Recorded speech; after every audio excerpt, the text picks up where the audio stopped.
د مسافرۍ مونځو دا څومره کیلومیټره دی، آیا زه څومره سفر کوم 100 کیلومیټره به زه مسافر شم، صحیح ده، او هلته به زه څو ورځې تېرومه، هلته د مسافرۍ دپاره ورځې څومره دي چې زه به مسافر یم، صحیح ده.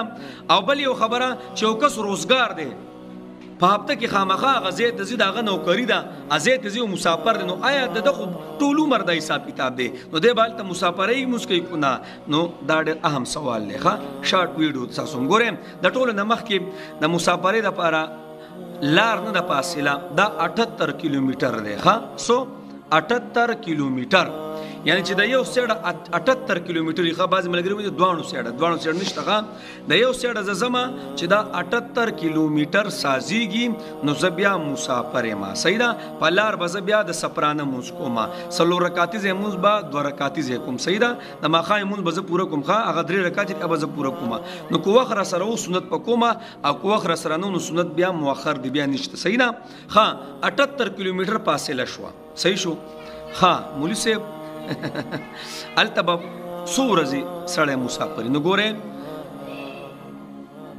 15 ورځې نه دی، یو ځای ته یو کس لاړی او هغه دلته 15 ورځې وایي، نو که 15 ورځې ته شور دی چې زه بلته 15 ورځې یم، نو دی څه دی؟ دی بیا مسافر دی. ښه دی به بیا قصر مونځ کوي، صحیح ده. بهتره ده چې هلته سړی فارغي برابري، نو هلته دې څه کوي؟ هلته دې سنت ورسره کوي، ښه سنت به ورسره کوي.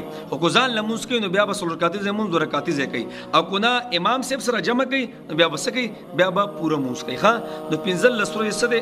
دا شرط دی. ښه یو کس ته هغه ځای کې 15 ورځې نه سیوا 16 ورځې 17 ورځې 18 ورځې، یا زمونږ چې کوم افغانستان وروڼه خویندې دي هغوی په پښتو کې تاسو وایئ، یو کس دی هغه وایي زه 14 ورځې تورم، یو ځای کې 19 ورځې تورم، 18 ورځې تورم، نو که 14مه ورځ راله نو بس دی څه شو؟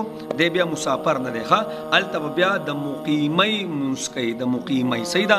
مولوي صاحب زما خو هلته نوکري ده، نو زه خو خامخا هفته پس کور ته راځم، نو زما خو عمر دی ټول عمر، نو بلکل ستا چې ټول عمر دی او ته په هغه ځای کې 15 ورځو نه کمې ورځې تېرې بیا راځې کور ته، نو هلته ته مسافر یې. ښه اگر که ستا ټول عمر تیر شي، خبره پوه شي، په دې پوزیشن کې به ته څه کوې؟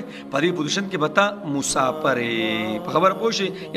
یا مسافر دی په پردي وطن کې دغه چلې ګاډي چلی او ټول عمر په دې سفر کې دی، نو دا به ټول عمر مسافري. ښه ټول عمر به دا څه کوي؟ دی په دغه سفر کې د مسافرۍ مونځ کوي. نو 78 کیلومیټر 15 ورځې د دې نه کو سوا کېږي، بیا ته مسافر نه یې. ښه دا د مسافرۍ غټې خبرې وي پکې.